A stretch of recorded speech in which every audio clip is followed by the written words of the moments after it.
आज के इस वीडियो में हम लोग क्लास 10th के चैप्टर 5 जिसका नाम है तत्वों के आवर्ती वर्गीकरण, इन सबके वस्तुनिष्ठ प्रश्न को देखने वाले हैं।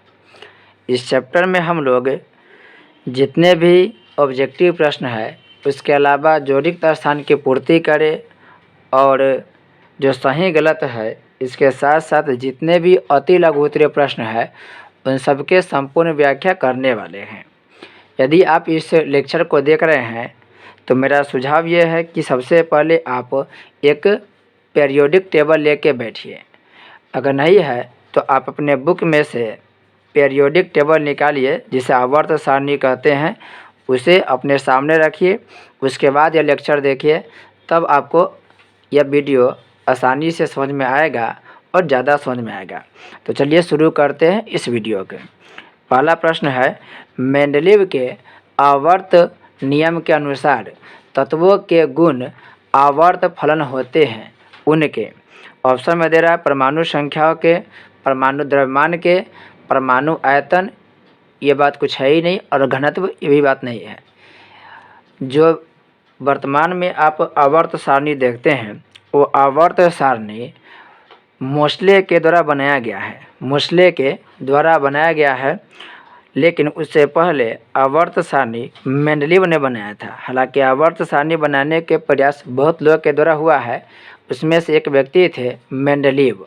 और ये जो मेंडलीव अपने आवर्त सारणी बनाया था वह आवर्त सारणी तत्वों के परमाणु द्रव्यमान पर आधारित है, तत्वों के परमाणु द्रव्यमान पर आधारित है। तो इसका आंसर हो जाएगा परमाणु द्रव्यमान। लेकिन वर्तमान में जो आप आवर्त सारणी देखते हैं वह आवर्त सारणी परमाणु संख्या के आधार पर आधारित है। और परमाणु संख्या के आधार पर जो आवर्त सारणी दिया था उस वैज्ञानिक का नाम है मोसले, उसका नाम है मोसले। ये परमाणु संख्या के आधार पर दिया था। तो यहाँ पर जो भी ऑप्शन दिए गए हैं उन सभी से जो प्रश्न बनाए जा सकते हैं वो प्रश्न आपको बनाकर बताया जाएगा। वही प्रश्न बनाया जाएगा जो आपके परीक्षा के दृष्टिकोण से महत्वपूर्ण रहने वाली है। सेकेंड है, आधुनिक आवर्त नियम के अनुसार तत्वों के गुण आवर्त फलन होते हैं। यहाँ पे बात करें आधुनिक आवर्त नियम के अनुसार, जैसा अभी बताएं आपको कि जो मोसले था वह मोसले जो अपना आवर्त सारणी बनाया है वो आवर्त सारणी परमाणु संख्या के आधार पर है, और वो आधुनिक आवर्त सारणी है। वर्तमान में यही आवर्त सारणी चलता है। तो आधुनिक आवर्त नियम के अनुसार तत्वों के गुण किसके ऊपर आवर्त फलन है? तो परमाणु संख्याओं के आवर्त फलन होते हैं। मोसले के द्वारा बनाया गया था, और मोसले के द्वारा ये जो आवर्त सारणी बनाया गया था ये बनाया गया था 1913 ईस्वी में। जबकि मेंडलीव ने जो आवर्त सारणी बनाया था वो बनाया था सन 1871 ईस्वी में। सन 1871 ईस्वी में मेंडलीव बनाया था, और 1913 ईस्वी में मोसले ने आवर्त सारणी बनाया था।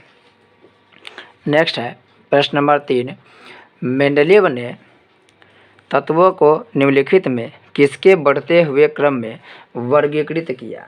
तो मेंडलीव ने परमाणु द्रव्यमान के आधार पर आवर्त सारणी बनाया था, तत्वों के परमाणु द्रव्यमान के बढ़ते हुए क्रम में। नेक्स्ट है, अष्टक नियम के प्रतिपादक थे। अष्टक नियम के प्रतिपादक न्यूलैंड्स था। अष्टक नियम का प्रतिपादक था न्यूलैंड्स था। जबकि यहाँ पर आपको ऑप्शन दिया है डोबरेनर। ये जो डोबरेनर है, यह डोबरेनर या डोबेराइडर भी बोलते हैं इसको, ये डोबेराइडर तिर्यक नियम दिया था, तिर्यक नियम दिया था। ये जो डाल्टन है, जॉन डाल्टन, ये परमाणु सिद्धांत दिए थे। और ये जो मेंडलीव है, यह मेंडलीव ही आवर्त सारणी बनाकर दिया था। आगे इन सब के चर्चा विस्तार से आगे के क्वेश्चन में होने वाला है। इसका आंसर हो गया न्यूलैंड्स। न्यूलैंड्स दिया था अष्टक नियम, और तिर्यक नियम दिया था डोबेराइडर। नेक्स्ट है, तिर्यक नियम का प्रतिपादन किस वैज्ञानिक ने किया था? अभी बताया है तिर्यक नियम का प्रतिपादक यह किया था डोबेराइडर ने, जबकि न्यूलैंड्स अष्टक नियम दिया था। नेक्स्ट है, आवर्त सारणी के किसी वर्ग में ऊपर से नीचे आने पर, इस बात पर ध्यान रखेंगे, ऊपर से करें कि नीचे आने पर, ऊपर से जब नीचे की ओर आते हैं तो तत्व का धातुई गुण में क्या फर्क पड़ता है। ऊपर से जब नीचे की ओर आते हैं तब तत्व के धातुई गुण या धातुई गुण बढ़ता है। धातुई गुण क्या होगा, तो धातुई गुण बढ़ता है। आप अपने साथ एक आवर्त सारणी रखेंगे। हालांकि आने वाले क्वेश्चन में आपको आवर्त सारणी बता करके, आवर्त सारणी दिखा करके सभी प्रश्नों का सॉल्यूशन किया जाएगा। यहाँ पर देखिए कराकी घटता है, तो जब भी हम बाएं से दाएं जाते हैं, तो जब बाएं से दाएं जाते हैं तब धातुई गुण घटता है। जैसे अभी आपको हम टेबल दिखा रहे हैं, उसमें डिटेल से बताया जाएगा। यहाँ पर आप देख सकते हैं कि आवर्त सारणी है और ये आवर्त सारणी वर्तमान की आवर्त सारणी है। यहाँ पर आप देखेंगे हाइड्रोजन दिया है, इसके सबसे लास्ट में हीलियम दिया है। तो जैसे ऊपर से नीचे आएंगे, ऊपर से नीचे ये जो देख रहे हैं हाइड्रोजन, लिथियम, सोडियम, ऊपर से नीचे ये जो देख रहे हैं ये वाला, ऐसे जो आपको लाइन दिखाई दे रहा होगा, इस तरह का जो लाइन दिखाई दे रहा होगा ऊपर से नीचे की तरफ, इसे हम बोलते हैं वर्ग। ये वर्ग है। और इस तरीक़ा से यहाँ देखेंगे, फिर यहाँ से आप यहाँ देखेंगे, इसे हम बोलते हैं आवर्त। तो हम ऊपर से नीचे की ओर जैसे जैसे आते हैं धातुई गुण तत्व के बढ़ता है, लेकिन जब बाएं से इधर जाएंगे, इधर से इधर जाएंगे तो इधर धातुई गुण वाला तत्व है और इधर अधातुई तत्व वाला, इधर जो तत्व है उसमें अधातुई गुण है। तो जैसे जैसे इधर हम जाएंगे धातुई गुण घटेगा, और जब धातुई गुण घटेगा तो अधातु वाला गुण बढ़ेगा। इस बात को ध्यान रखेंगे। जैसे यहाँ पर लिथियम है और लिथियम के आगे देखेंगे तो दिया है, यहाँ पर देखिए boron, carbon, nitrogen, oxygen, phosphorus, तो यहाँ पर फ्लोरीन है। तो यहाँ पर जैसे जैसे हम आगे जाएंगे तो धातुई गुण क्या होगा, घटेगा। इसमें धातुई गुण ज़्यादा है, इसमें धातुई गुण है, जबकि आगे जाएंगे तो धातु ना होकर के वह अधातु होगा। तो यहाँ पर ध्यान रखेंगे आवर्त सारणी में बाएं से दाएं जाने पर, यह बाएं है, बाएं से दाएं जब जाते हैं तब धातुई गुण घटता है और अधातुई गुण बढ़ता है। और ऊपर से नीचे जब आते हैं तो ऊपर से नीचे आने पर धातुई गुण बढ़ता है। इस बात को आप लिख लेंगे कहीं पर। नेक्स्ट प्रश्न है, 7 नंबर प्रश्न है, परमाणु संख्या न कि परमाणु द्रव्यमान तत्व का अधिक मौलिक गुण है। इस कथन का प्रतिपादन किसने किया। यह कह रहा कि परमाणु संख्या के आधार पर कौन व्यक्ति आवर्त सारणी दिया था। इसका कहने का मतलब यही है कि परमाणु द्रव्यमान से न होकर के परमाणु संख्या के आधार पर कौन बताया था कि तत्व के मौलिक जो गुण है वो परमाणु संख्या है। तो ये बताने वाला व्यक्ति था मोस्ले ने बताया था, जबकि मेंडलीव ने परमाणु द्रव्यमान दिया था। नेक्स्ट प्रश्न है, किसी तत्व ए के क्लोराइड का सूत्र ACl2 है। यह यौगिक उच्च द्रव्यमानांक वाला ठोस पदार्थ है। ए आवर्त सारणी के उस वर्ग के अंतर्गत होगा जिसमें है।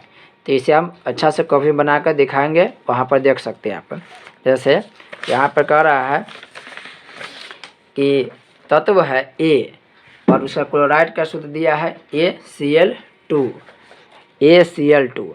और यह जो यौगिक है यह यौगिक उच्च द्रव्यमानांक रख रहा है और यह ठोस पदार्थ है। तो कह रहा है कि जो तत्व होगा वो किसके अंतर्गत आएगा। यहाँ पर तत्व का सूत्र है ACl2। अगर आप मेरा सूत्र बनाने वाला वीडियो देखे होंगे तो आपको यह बात आसानी से समझ में आएगा। फिर भी आप यहाँ पर देख सकते हैं, जैसे ये Cl2 है क्लोराइड। आप जब क्लोरीन को देखेंगे, तो क्लोरीन के परमाणु संख्या होता है 17 और क्लोरीन के ऊपर निगेटिव चार्ज होता है। निगेटिव चार्ज कैसे है, क्योंकि जब क्लोरीन के आप इलेक्ट्रॉनिक विन्यास निकालेंगे तो पहली कक्षा में 2 इलेक्ट्रॉन होगा, दूसरे में 8 इलेक्ट्रॉन होगा और तीसरे में 7। 2 8 10 7 17 यहाँ पर इलेक्ट्रॉन है। लेकिन ये किसी से एक इलेक्ट्रॉन लेता है और एक लेने के बाद एक ये अस्थायी हो जाता है, ये अस्थायी हो जाता है। अब देखिए क्लोरीन पर यहाँ पर दो, यहाँ पर देखिए क्लोरीन के दिखाया गया, यहाँ पर क्लोरीन के यहाँ पर देखिए 2 इलेक्ट्रॉन सूचित कर रहा है। यहाँ पर जो मूलक होता है, आप मूलक देखिए यहाँ पर 2 है, तो ए नाम के तत्व से आया होगा, ए नाम के तत्व से आया होगा। तो कहीं ना कहीं ए नाम का जो तत्व है वह 2, ये जो जो ए नामक जो तत्व है उससे क्लोरीन से नहीं आया होगा कोई भी मूलक, क्लोरीन से नहीं आया होगा, लेकिन ए नाम का तत्व क्लोरीन को 2 मूलक दिया है, इस वजह से Cl2 हो गया है। तो आप देखिए कि कौन ऐसा तत्व है जो 2 इलेक्ट्रॉन दिया है, नहीं तो आप कह सकते हैं कि कौन ऐसा इलेक्ट्रॉन है, कौन ऐसा तत्व है जिसकी संयोजकता 2 है। जिसकी संयोजकता 2 होगा वही इसको 2 इलेक्ट्रॉन या 2 मूलक क्या किया, प्रदान किया हो। तब संयोजकता में देखेंगे कि संयोजकता किसका 2 है, तो यहाँ पर देखिए दिया है पहला में के यानी कि पोटेशियम, फिर दिया है बेरिलियम, बोरॉन, सिलिकॉन। तो ये आप जब देखेंगे वर्ग में तत्व के, जब आप वर्ग देखेंगे, तत्व के वर्ग देखने पर आपको आसानी से समझ में आ जाएगा। जैसे यहाँ पर आप देखिए दिया है, इसमें दिया है पहला दिया है इसमें के, फिर BaBSI। तो के यानी देखिए यहाँ पर के है, इसके परमाणु संख्या 19 है। फिर Ba देखेंगे तो आप देखेंगे यहाँ पर Ba तो 56 है। फिर आप यहाँ पर दिया से बी यानी कि बोरोन, तो यहाँ पर आपको 5 मिलेगा। जबकि आप देखेंगे Si, तो Si के देखने पर आपको Si सिलिकॉन, यहाँ पर Si देखेंगे तो आपको मिलेगा 14।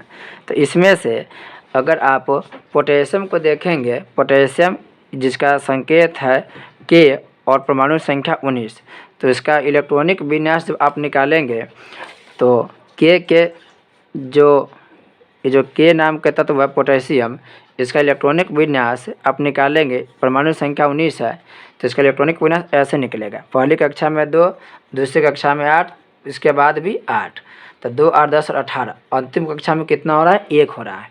जिस वर्ग के तत्व रहेगा उसकी संयोजकता भी उतनी ही होती है, तो उसकी संयोजकता उतनी होती है।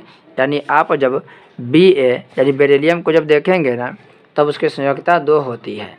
तो इसका संयोजकता 2 है, यानी जो ए नाम का जो तत्व है वो ए नाम का तत्व Ba होगा, क्योंकि इसका संयोजकता 2 है। तो यही संयोजकता 2 Ba की संयोजकता Cl पर चला गया है, जबकि Cl की संयोजकता 1 होती है, तो इस पर आएगा 1 और 1 नहीं लिखा है। तो Ba इसका संयोजकता 2 है, इसलिए इस पे चला गया, Cl पर चला गया है। इसका आंसर हो जाएगा Ba। नेक्स्ट है, किसी तत्व A के क्लोराइड का सूत्र ACl2 है। यह यौगिक उच्च द्रव्यनांक वाला ठोस पदार्थ है। A आवर्त सारणी के उस वर्ग के अंतर्गत होगा जिसमें है, यहाँ पर दिया ऑप्शन के, Ba, B और Si। यहाँ पर कह रहा है कि ए नाम के जो तत्व है वह क्या होगा, यानी कि किस ग्रुप के होगा। आपको यहाँ पर ध्यान देने वाला बात है, यहाँ पर अगर सही से आप ध्यान देंगे तो इसका आंसर अपने आप ही मिल जाएगा। तत्व ए है और Cl2 दिया हुआ है। अब इसके बनाने का सिंपल तरीका यह है कि आपको संयोजकता याद होना चाहिए। अगर आपको संयोजकता याद है तो आसानी से इसे आप सॉल्व कर लेंगे। आप पढ़े होंगे कि जो रासायनिक सूत्र होता है, उस रासायनिक सूत्र बनने में एक की संयोजकता दूसरे के पास चली जाती है। अगर आपको नहीं पता है तो मेरा एक वीडियो होगा रासायनिक सूत्र कैसे बनाए, उसे आप देखेंगे तो बड़ी आसानी से सब कुछ समझ में आ जाएगा। फिलहाल समझिए, यहाँ पर दिया तत्व ए और यहाँ पर है तत्व Cl यानी कि क्लोराइड होता है। और क्लोराइड को देखेंगे तो इसकी संयोजकता 1 होती है, जबकि यहाँ पर आपको दिया Cl2, इसका मतलब जो 2 है यह इसकी संयोजकता होगी 1 और संयोजकता इससे इसके पास चला आया है, तो A की संयोजकता 2 होगा, जिसकी वजह से देखिए यहाँ पर क्रॉस हम लोग करते हैं क्रॉस। आपको रासायनिक सूत्र वाला अगर वीडियो देखेंगे तो बड़ा आसानी से समझ में आ जाएगा। अब यहाँ पर देखिए, जब ए है तो ए के संयोजकता इसके पास आ जाएगा और Cl के संयोजकता इसके पास आ जाएगा। तो Cl के संयोजकता 1 है और ए के संयोजकता 2 है, तो इसको हम लिख लेंगे ACl2। संयोजकता इसका 2 है, अतः हम इसमें से देखेंगे कि जिस तत्व के संयोजकता 2 होगा वही आंसर होगा। अगर आप देखेंगे पोटेशियम के, तो पोटेशियम जो होता है उसकी संयोजकता 1 होता है, जबकि बेरिलियम के देखेंगे तो इसकी संयोजकता 2 होगा। आप यहाँ से देख सकते हैं, जैसे आपको यह दिखाई दे रहा होगा पीरियोडिक टेबल, इसमें आप देखेंगे तो यहाँ पर दिया है के पोटेशियम और यह वर्ग 1 में है, तो जिस भी वर्ग में रहता है उसकी संयोजकता उतना ही होता है। जैसे ये पहला वर्ग में है तो इस तत्व के जितने इस वर्ग में जितने भी तत्व होगा उस सब के संयोजकता 1 होगा। यह वर्ग 2 में है तो इसमें जितने भी तत्व है उस सब के संयोजकता कितना होगा? 2 होगा। आप यहाँ पर देख पा रहे होंगे लिखा है Ba बेरिलियम है जिसका परमाणु संख्या 56 है। अब चाहे तो यहाँ पर देख सकते हैं, आप देख रहे होंगे जो Ba है बेरिलियम, यह 56 नंबर पे आता है और यह दूसरे वर्ग में आ रहा है। तो दूसरे वर्ग में होने की वजह से इस सभी तत्वों के संयोजकता कितना होगा? 2 होगा। इसलिए इसका आंसर कितना हो जाएगा? बी होगा। Ba ये जो तत्व है वो Ba होगा। नेक्स्ट है, निम्नलिखित में कौन सा तत्व सबसे अधिक अधातुय गुण वाला है? अधातुय गुण वाला इनमें से कौन तत्व है? आप हमेशा अपने साथ ये पीरियोडिक टेबल रखेंगे जिससे आसानी से आपको समझ में आएगा। इधर वाले जो तत्व देख रहे हैं, इधर वाले तत्व, इस वाले तत्व के धातुय गुण ज़्यादा होता है और जैसे जैसे हम आगे बढ़ते हैं, आगे बढ़ने का सेंस है आवर्त सारणी में जैसे जैसे हम बाएं से दाएं बढ़ते हैं तो बाएं से दाएं बढ़ने पर, इधर बढ़ने पर धातुय गुण घटता है। तो इधर वाले तत्व के धातुय गुण कम होगा और इधर वाले तत्व के धातुय गुण ज़्यादा होगा। अब इसमें से देखिए ऑप्शन क्या दे रहा है। इसमें दे रहा है, इसमें N दिया है, N यानी सोडियम, देखिए Cl क्लोरीन, फिर P है, S है। आप इसको ढूंढेंगे पीरियोडिक टेबल पर तो आपको पता चलेगा कि इन चारों में से जो क्लोरीन, यहाँ पर जो Cl क्लोरीन, इसके अधातुय गुण ज़्यादा होता है। बाकी सभी आप देखेंगे तो उसके धातुय गुण ज़्यादा है। यहाँ पर आप देखें, यहाँ पर अगर देखेंगे तो देखिए ऑप्शन में दिया N यानी कि देखिए यहाँ पर 15वें वर्ग में N है। फिर आप देखेंगे Cl, तो Cl देखिए 17वें नंबर पर है। Cl 17वें नंबर आपको दिखाई देगा, ग्रुप नंबर 17 है। फिर उसके बाद आपको दिखा देगा P, तो N के देखिए नीचे जस्ट P है, ये 15वें वर्ग में है। N और P दोनों 15वें वर्ग में है। और फिर है S देखिए 16वें वर्ग में, ये 16वें वर्ग में है। तो देखिए N P S इन सबके दाएं तरफ Cl है, तो जो भी सबसे दाएं तरफ होगा उसकी अधातुय गुण ज़्यादा होगा। इस तरह से इसका आंसर कितना हो जाएगा? Cl हो जाएगा। इसका आंसर हो जाएगा Cl यानी कि क्लोरीन, क्योंकि यह सबसे लास्ट में 17वें वर्ग में, यह 17वें वर्ग में है। नेक्स्ट है, सबसे अधिक भास्मिक ऑक्साइड है।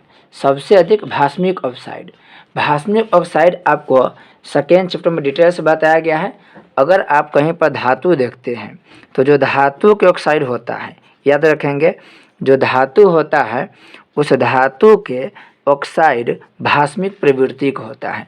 धातु के ऑक्साइड यह होगा भास्मिक प्रवृत्ति के। तो आप इसमें से देखिए कौन कौन धातु है। यहाँ पर देखेंगे लिखा है K2O, फिर B2O3, फिर दिया SO2, फिर दिया NO2। यह है पोटेशियम ऑक्साइड हो गया।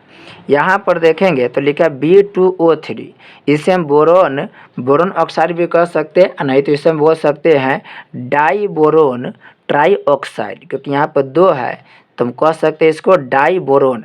डाई मतलब कि 2 बोरोन, और ऑक्सीजन कितना 3 है तो हम बोल सकते हैं ट्राई ऑक्साइड। तो यह हो गया डाई बोरोन ट्राई ऑक्साइड। और ये जो देख रहे हैं SO2, ये A से 2 हो गया, ये सल्फर ऑक्साइड हो जाएगा और ये नाइट्रोजन ऑक्साइड होगा। इसका आंसर होगा K2O। K2O इसलिए होगा क्योंकि ये जो है पोटेशियम, यह सबसे ये धातु वाले तत्व है, जबकि आप देख रहे हैं ये जो तत्व है नाइट्रोजन, ये तो गैस हो गया है। और इन सब देखिए बोरोन तो है, लेकिन सबसे पहले यहाँ पर आपको जो के मिला ये पहले वर्ग के तत्व है, और पहले वर्ग के तत्व होने के नाते इसमें धातुई गुण ज़्यादा होगा। अब इसमें देखेंगे तो जो के है, देखिए ये के पहले वर्ग में है, तो पहले वर्ग में धातुई गुण ज़्यादा होता है, और जैसे जैसे हम इधर बढ़ेंगे दाएं तरफ धातुई गुण घटते जाएगा। तो देखिए बी यहाँ पर है, ऐसा ही देखिए यहाँ पर है। तो आप इन सब तत्वों के अपेक्षा इस तत्व के धातुई गुण देखेंगे तो ज़्यादा होगा, इसलिए इसका आंसर हो जाएगा K2O पोटेशियम ऑक्साइड। नेक्स्ट है आवर्त सारणी में वर्ग 1 के तत्व कहलाते हैं। आवर्त सारणी में टोटल 18 वर्ग है। आवर्त सारणी वर्ग की संख्या कितना होता है? 18 होता है। उसमें से कह रहा है कि वर्ग 1 के तत्व क्या कहलाएगा? तो वर्ग 1 के जो तत्व होता है वो क्षार धातु कहलाएगा, वो क्षार धातु कहलाएगा। और जो ये संक्रमण दिया संक्रमण तत्व, ये 17वें वर्ग के तत्व संक्रमण तत्व कहलाते हैं। ये भी याद रखें, खूब पूछता है ये वाला प्रश्न। जो 17वें नंबर के वर्ग है उसमें संक्रमण तत्व रहते हैं। और ये क्षारीय मृदा धातु है। ये क्षारीय मृदा धातु वर्ग 2A के अंतर्गत आता है। वर्ग 2A के अंतर्गत ये क्षारीय मृदा धातु आता है। और जो लेंथेनाइट श्रेणी है यह वर्ग 3B के अंतर्गत आता है। आप यहाँ पर ऐसे देख सकते हैं, ये जो संक्रमण तत्व 17वें वर्ग में आएगा, क्षार धातु वर्ग 1 में आएगा, लेंथेनाइट यह 3 वर्ग के थर्ड बी में आता है, और क्षारीय मृदा धातु वर्ग बी के ए वर्ग में आता है।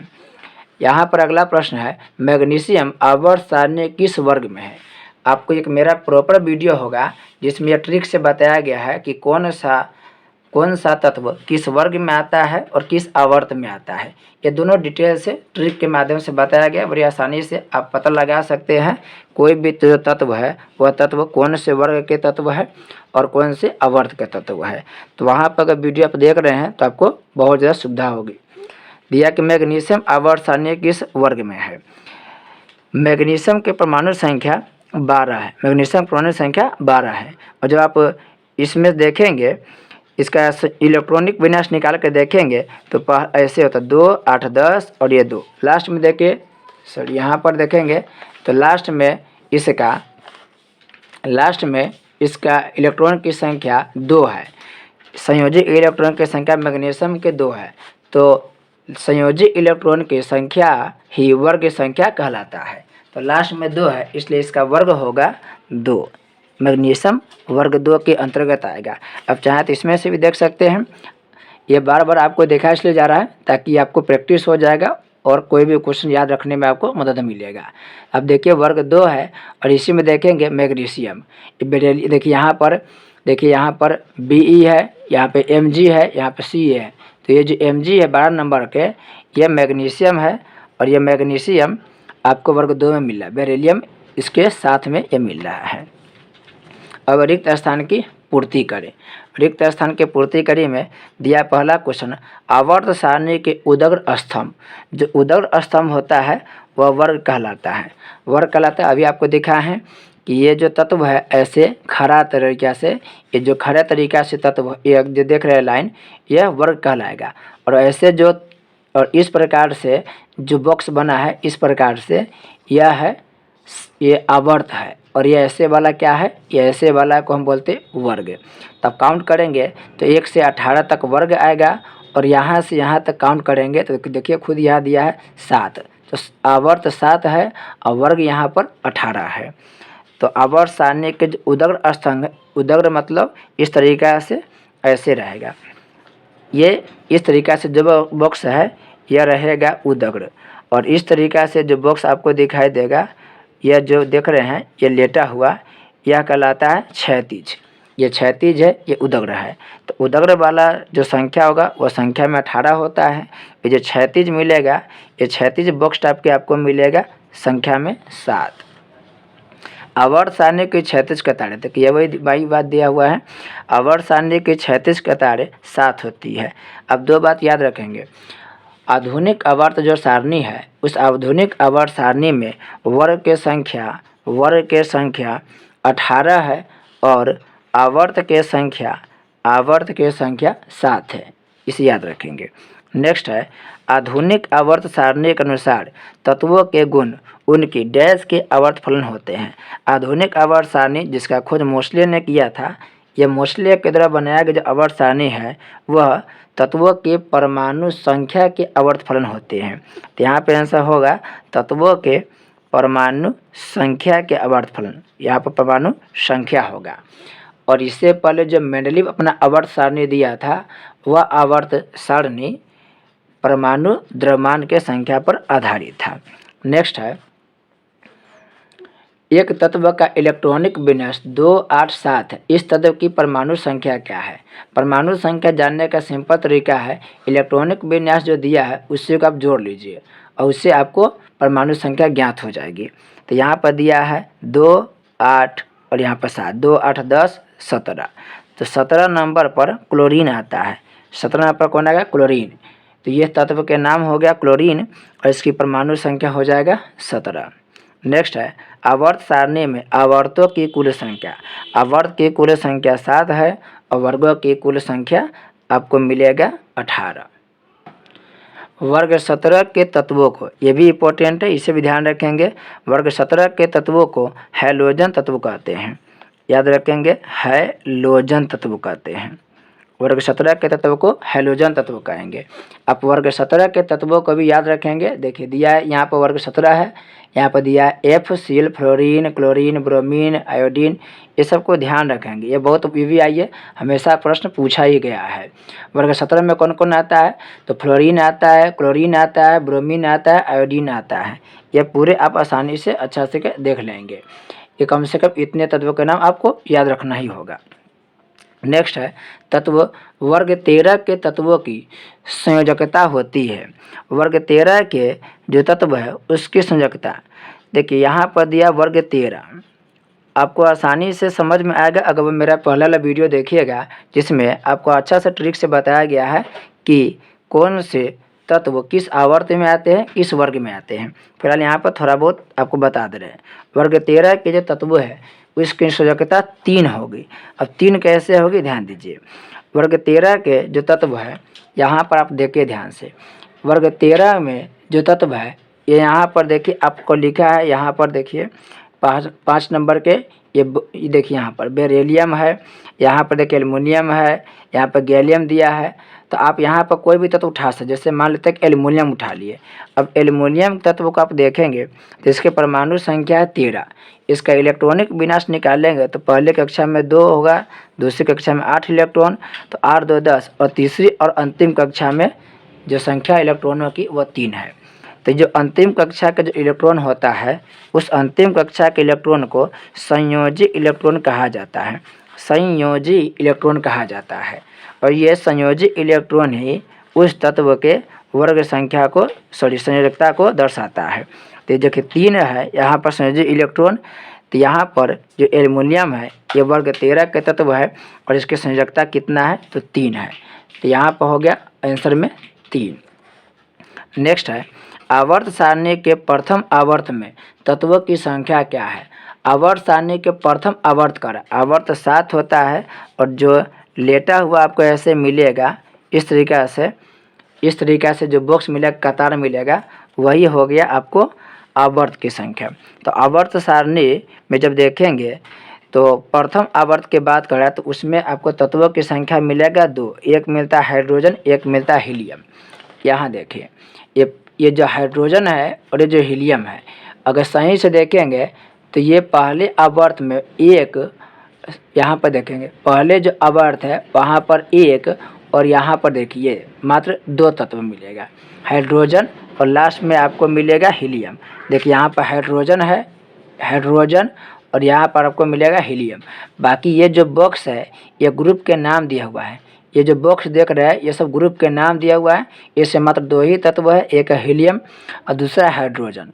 तो पहला जो वर्ग है उस पहले वर्ग में आपको तत्वों की संख्या मिलेगा 1, जबकि आप दूसरे में देखेंगे तो यहाँ देखिए यहाँ पर है lithium, beryllium, boron, carbon, nitrogen, oxygen, fluorine और नियॉन।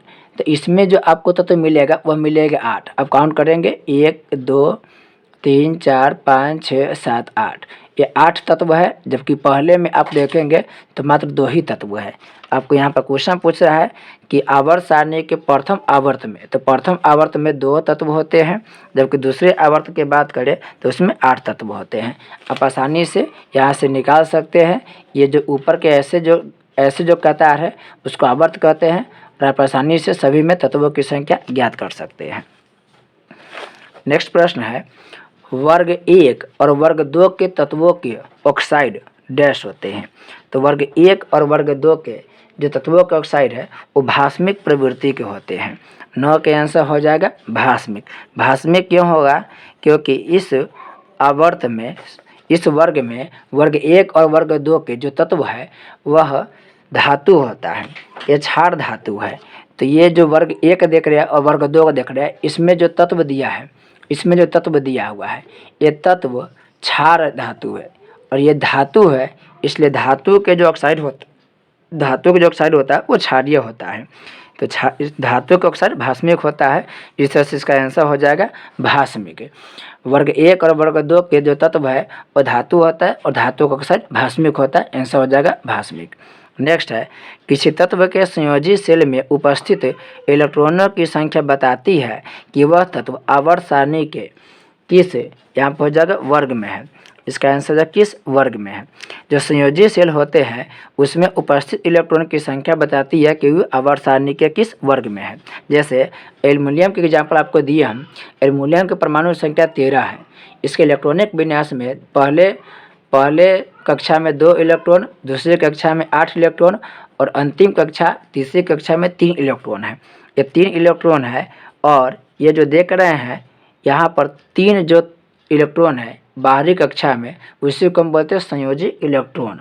और संयोजी इलेक्ट्रॉन होने का मतलब ही है कि ये जो तत्व है यह उसी वर्ग में आएगा। तो यह वर्ग 3 में आएगा, यह वर्ग संख्या 3 में आएगा। तो यहाँ पर दे रहा है कि संयोजी सेल में उपस्थित इलेक्ट्रॉन की जो संख्या है वह क्या बताती है। तो संयोजी इलेक्ट्रॉन में, अगर संयोजी सेल में 1 इलेक्ट्रॉन होगा तो वर्ग संख्या 1 होगा, अगर 2 होगा संयोजी सेल में इलेक्ट्रॉन की संख्या तो वर्ग संख्या 2 होगा। इसमें क्या होगा, वर्ग को दर्शाता है, आंसर हो जाएगा वर्ग। अब है सही गलत का चयन करें।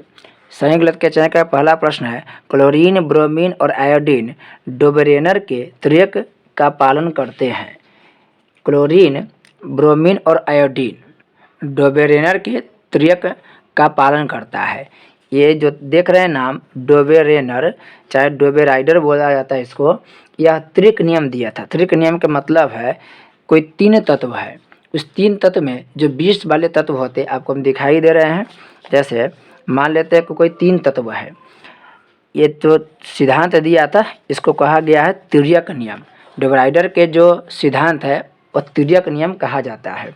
उसमें से डोबेराइडर ने ऐसे 3 तत्वों को लेकर के बताया है। जैसे एक तत्व हो गया क्लोरीन, या हालांकि इसको सब नियम काम नहीं कर पाया, कुछ पर नियम काम करता, कुछ तत्व पर, वही आपको दिखा रहे हैं। एक तत्व है क्लोरीन, एक है ब्रोमीन, और इसी में एक हो गया आयोडीन। एक हो गया क्लोरीन, ब्रोमीन, आयोडीन। तो डोबेराइडर ने बोला था कि 3 तत्व, ये जो 3 तत्व है इसमें से जो बीच वाला तत्व है, ध्यान से सुनिएगा, ये जो बीच वाला तत्व है इसका जो परमाणु भार होगा ये दोनों के औसत के बराबर होगा। ये दोनों के औसत के क्या होगा, बराबर होगा। जैसे ये जो क्लोरीन है, इस क्लोरीन के परमाणु भार है 35.5, और ब्रोमीन के जो परमाणु भार है वह परमाणु भार आपको मिलेगा 80, परमाणु भार 80, और आयोडीन के जो परमाणु भार है वह है 127।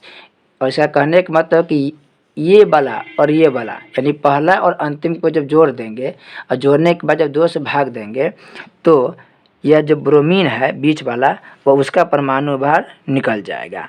हालांकि ये बाद में गलत नियम साबित हुआ क्योंकि ज़्यादा पर यह काम हुआ ही नहीं, ज़्यादा तत्व पर यह अप्लाई हुआ नहीं। तो पहला और अंतिम के परमाणु भार को, पहला और अंतिम तत्व के परमाणु भार के औसत निकालेंगे तो यह बीच वाले तत्व के परमाणु भार दे देगा। तो यह कथन सही है कि क्लोरीन, ब्रोमीन और आयोडीन डिब्राइडर के त्रियक नियम का पालन करते हैं। इसके अलावा और भी तत्व है जो डिब्राइडर के त्रियक नियम का पालन करते हैं। जैसे आप बुक की सहायता से देख सकते हैं, यहाँ पर आप देखेंगे तो आपको यहाँ पर जो तत्व दिखाई दे रहा होगा यह है, देखिए यहाँ पर दिया सी यानी कि कैल्शियम हो गया, ए सर यानी कि स्ट्रोंशियम हो गया और बी यानी कि बेरियम। तो ये तीनों तत्व त्रियक नियम बताता है। उसके अलावा दिया यहाँ पर लिथियम दिया है, यहाँ पर सोडियम दिया है, पोटेशियम दिया है। उसके अलावा अभी जो आपको एग्जाम्पल दिया है ये वाला क्लोरीन, ब्रोमीन, आयोडीन, ये तीनों आप याद रखेंगे। ये तीनों के तीनों डिब्राइडर के त्रियक नियम का पालन करता है। उसके बाद त्रियक नियम फेल हो जाता है तब सबको याद रखेंगे, ये वाला भी, ये वाला भी, ये वाला भी। ये कैल्शियम हो गया, स्ट्रोंशियम हो गया, बेरियम हो गया, ये जो है ये लिथियम हो जाएगा, सोडियम हो जाएगा, पोटेशियम हो जाएगा और ये जो है क्लोरीन है, ब्रोमीन है, आयोडीन है। ये तीनों त्रियक नियम के पालन करता है और इन त्रियक नियम दिया था डिब्राइडर ने। अब चाहें तो यहाँ पर भी देख सकते हैं, जैसे यहाँ पर दिया है लिथियम, सोडियम, पोटेशियम, इन सबके देखिए द्रव्यमान दिया, इसका 7 दिया है, इसका 23 दिया, इसका पोटेशियम 39 दिया है। अब पहला और अंतिम को यानी देखिए पहला 7वां है और पोटेशियम देखिए 39 है, इन दोनों को जोड़ करके औसत निकाला, औसत मतलब 2 से भाग किया है तो भाग करने पर 23 आया है। अब 23 आने का मतलब है बीच वाला कौन है, तो बीच वाला सोडियम है। तो देखिए सोडियम के भी 23 है और ये दोनों के जोड़ करके 2 से भाग देने पर भी 23 निकला है। 23 साबित कर दिया, लेकिन आगे जा करके ये देखा कि बाकी तत्वों पर यह नियम अप्लाई नहीं हो रहा है, जिसकी वजह से यह सिस्टम क्या हो गया, फेल हो गया। अब अगला प्रश्न है अष्टक नियम का प्रतिपादन मेंडलीव ने किया था। यह गलत है, अष्टक नियम का प्रतिपादक न्यूलैंड्स ने किया था। अष्टक नियम का प्रतिपादक कौन किया था, तो न्यूलैंड्स ने किया था। नेक्स्ट है आधुनिक आवर्त सारणी में मेंडलीव की आवर्त सारणी अधिकांश दोष दूर हो गए। आधुनिक आवर्त सारणी में मेंडलीव के आवर्त सारणी के अधिकांश दोष दूर हो गए, यह सही है।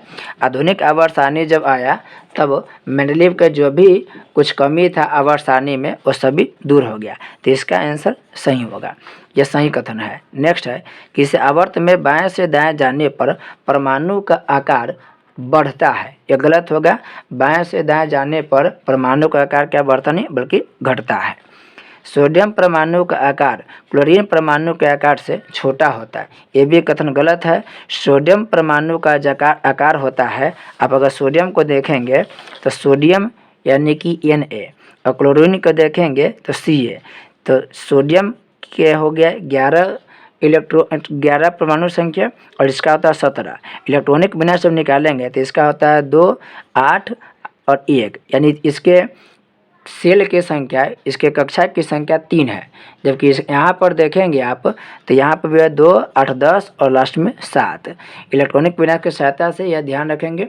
अब यहाँ पर देख रहे हैं तो इसके पास भी 3 कक्षा है, इसके पास भी 3 कक्षा है, तो यह किसी भी तरीके से यह नियम फॉलो नहीं कर रहा है। यानी सोडियम परमाणु का जो आकार है वो क्लोरीन परमाणु के आकार से छोटा नहीं होता है, ये गलत हो जाएगा। क्योंकि देख रहे हैं आप तीनों के जो कक्षा की संख्या है वह क्या है, 3 है। अब नेक्स्ट है किसी आवर्त में बाएं से दाएं जाने पर तत्वों के धातुई गुण बढ़ने लगता है, यह भी गलत है। तत्व में जब बाएं से दाएं जाएंगे, समझें, बाएं से दाएं जाएंगे तो धातुई गुण घटता है। आपको बहुत बार बता दिए हम, यहाँ से इधर जाएंगे, बाएं से दाएं जाएंगे तो इधर वाले के पास अधातुई गुण होगा, इधर वाले के पास धातुई गुण होगा, तो यह भी गलत हो जाएगा। नेक्स्ट है पोटेशियम के परमाणु की तुलना में ब्रोमीन का परमाणु आसानी से इलेक्ट्रॉन का त्याग कर सकता है। पोटेशियम के परमाणु की तुलना में, तो पोटेशियम हो गया, पोटेशियम देखिए K हो गया, पोटेशियम के और ब्रोमीन Br हो गया। करके पोटेशियम की तुलना में ब्रोमीन का परमाणु आसानी से इलेक्ट्रॉन का त्याग करेगा। जो पोटेशियम होता है कि ये धातु है और ये जो ब्रोमीन है ये ब्रोमीन अधातु है। ब्रोमीन अधातु आप पढ़े होंगे कि जो ब्रोमीन है एकमात्र अधातु है जो लिक्विड रूप में यानी कि द्रव रूप में रहता है। तो कह रहा है कि पोटेशियम की परमाणु की तुलना में ब्रोमीन का परमाणु आसानी से इलेक्ट्रॉन का त्याग कर सकता है, आसानी से इलेक्ट्रॉन त्याग कर सकता है। यह गलत हो जाएगा, इसलिए गलत हो जाएगा क्योंकि यह ब्रोमीन जो है यह ब्रोमीन यह इलेक्ट्रॉन ग्रहण करेगा। ब्रोमीन इलेक्ट्रॉन को क्या करे? ग्रहण करेगा।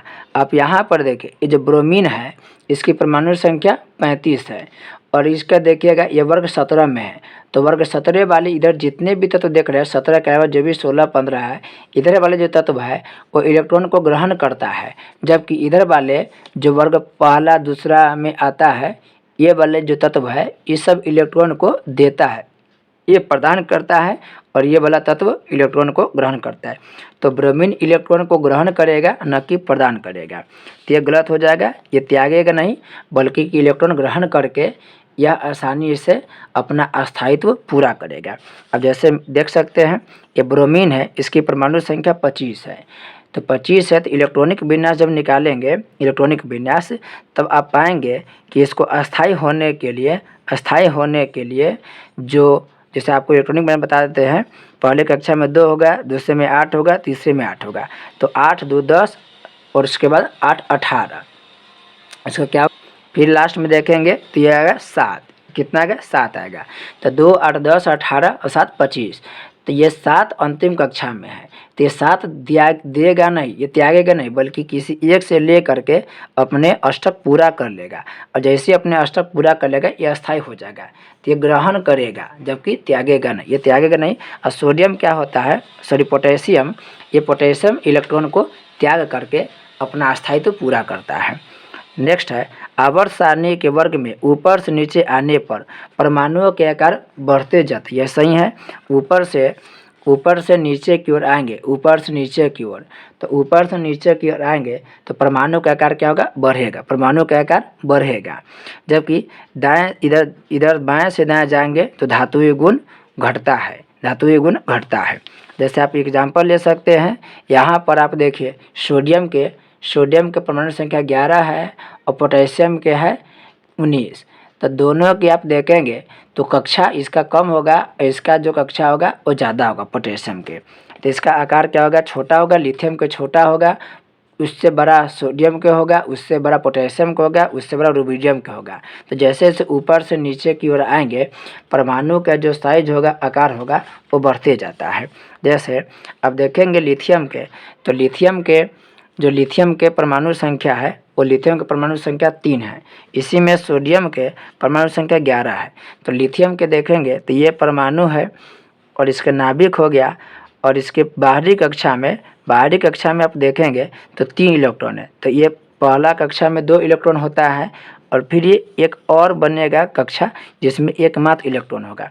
जबकि सोडियम का आप देखेंगे तो ये मान लेते हैं कि इसका नाभिक हो गया, पहली कक्षा में 2 इलेक्ट्रॉन हो गया, फिर एक और कक्षा बनेगा जिसमें 8 इलेक्ट्रॉन हो जाएगा, 8 इलेक्ट्रॉन, और अंतिम कक्षा में इसका 1 इलेक्ट्रॉन होगा। तो आपको देखने से लग रहा है कि इसमें सेल की संख्या 2 है, इसमें सेल की संख्या 3 है। और जैसे ही परमाणु यहाँ पर पोटेशियम को रखेंगे 19 रखेंगे तो 19 रखने पर और भी बड़ा हो जाएगा। सीजियम को रखेंगे अगर सीजियम के परमाणु संख्या 55 होता है तो इसकी सेल क्या होगा? बढ़ते जाएगा। तो इससे साबित होता है कि जैसे ऊपर से नीचे आएंगे परमाणु का आकार क्या होगा? बड़ा होता जाएगा, परमाणु का आकार बड़ा होते चल जाएगा। अब अति लघुत्तरीय प्रश्न इन सबको जल्दी कवर करेंगे, किसी अन्य वीडियो में बड़ा डिटेल से चर्चा किया जाएगा। फिलहाल हम जल्दी कवर करेंगे। पहला दे रहा है तत्वों के अष्टक नियम का प्रतिपादन किसने किया था? तो तत्वों के अष्टक नियम का प्रतिपादन न्यूलैंड्स ने किया था, ये बात को ध्यान रखेंगे, न्यूलैंड्स ने प्रतिपादन किया था। नेक्स्ट है आवर्त सारणी के उदग्र स्तंभ क्या कहलाएगा?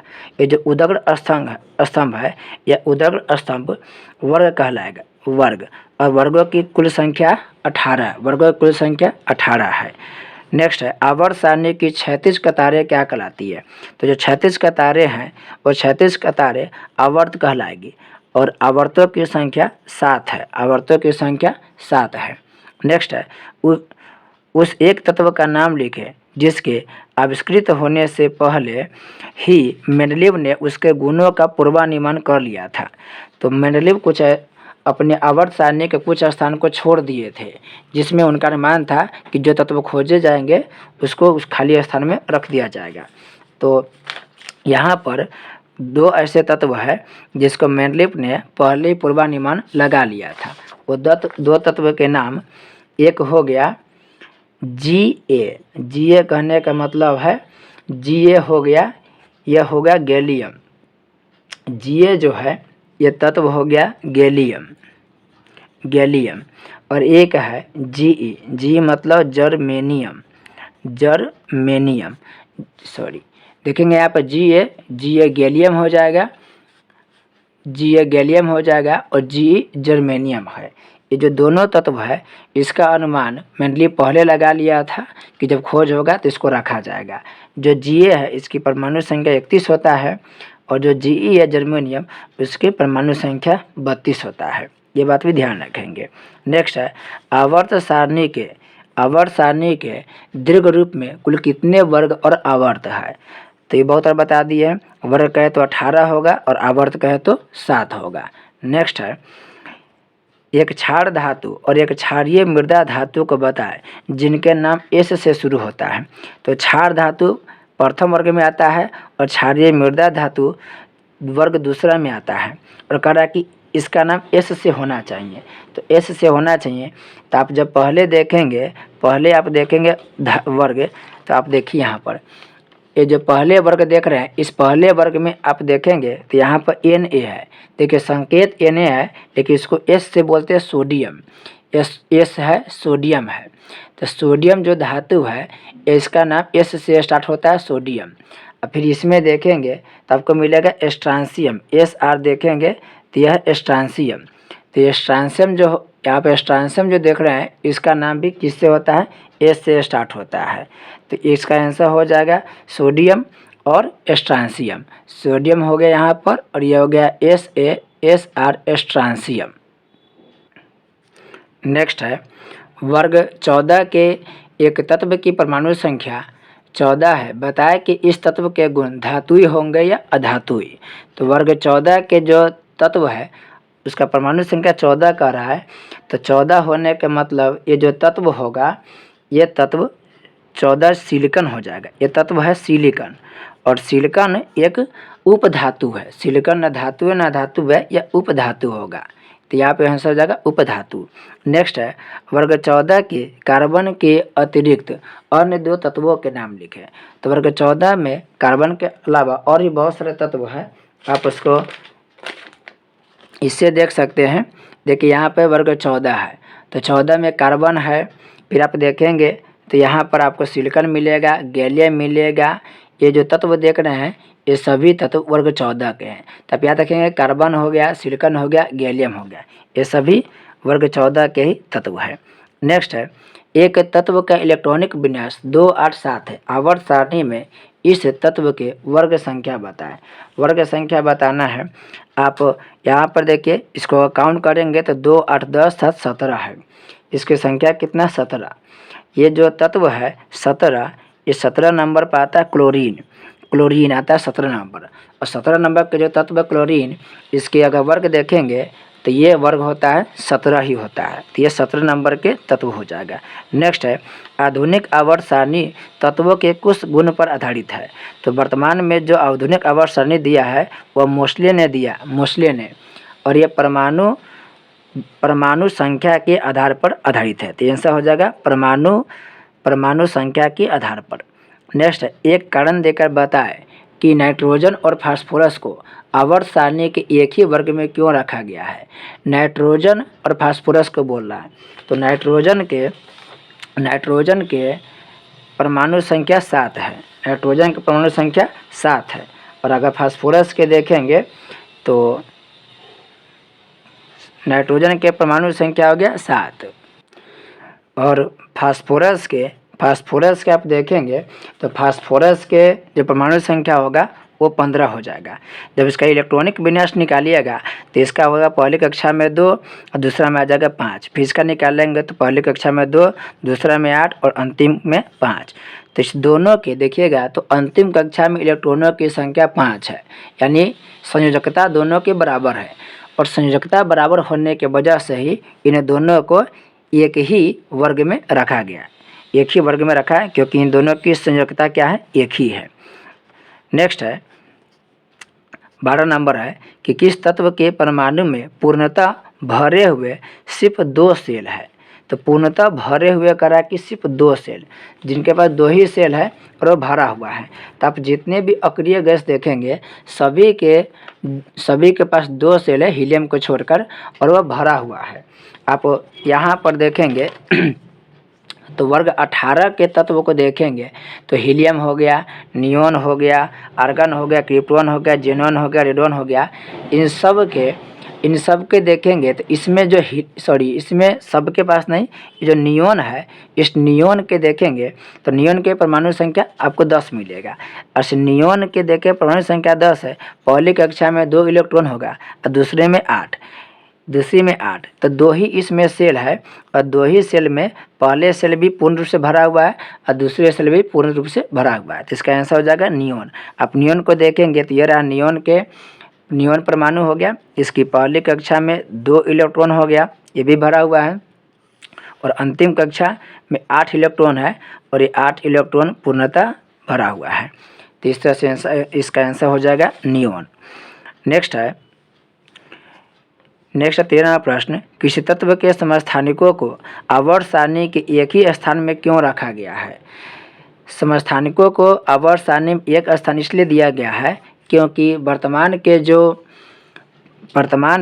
जो हमारा आवर्त सारणी है वो आवर्त सारणी परमाणु संख्या पर आधारित है, अतः परमाणु संख्या पर आधारित होने के वजह से ही जो समस्थानिक होते हैं, समस्थानिक मतलब जिसके संख्या एक ही होगा उसको एक ही स्थान पर रखा गया है। नेक्स्ट है मेंडलीव के मूल आवर्त सारणी में किस वर्ग के तत्व गायब है।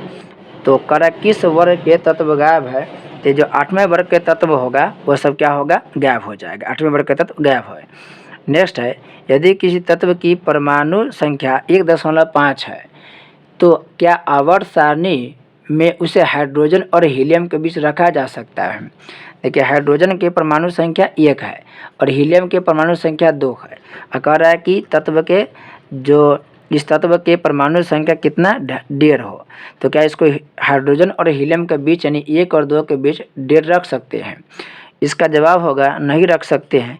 इसे नहीं रख सकते हैं क्योंकि हमारा जो आवर्त सारणी बना है वह आवर्त सारणी में पूर्ण संख्या को रखा गया है, अतः पूर्ण संख्या रखने के वजह से इसे नहीं रखा जा सकता है। नेक्स्ट है लास्ट है आवर्त सारणी में सबसे अधिक धात्विक और सबसे अधिक अधात्मिक तत्वों के नाम लिखें। तो सबसे अधिक धात्विक तत्वों के बारे में कहा, सबसे अधिक धात्विक तत्व के तो आप लिख सकते हैं कि सबसे जो अधिक धात्विक तत्व है वह है फ्रांसियम। फ्रांसियम जो है वह सबसे अधिक धात्विक तत्व है, फ्रांसियम। और सबसे जो अधिक अधात्विक तत्व है वह होगा फ्लोरीन। ऐसा इसलिए होगा क्योंकि आप अगर देखेंगे पीरियोडिक टेबल तो आप सबसे लास्ट में देखेंगे फ्रांसियम का स्थान आता है, ये सबसे अधिक धात्विक तत्व है, और यहाँ पर देखेंगे फ्लोरीन ये सबसे ऊपर है, तो ये सबसे अधिक अधात्विक तत्व होगा। तो इस तरीक़े से हमारा चैप्टर 5 जिसका नाम है तत्वों का आवर्त वर्गीकरण उसका अति लघु उत्तरीय तक प्रश्न देख चुके हैं। नेक्स्ट वीडियो में हम लोग लघु उत्तरीय और दीर्घ उत्तरीय प्रश्नों को देखेंगे।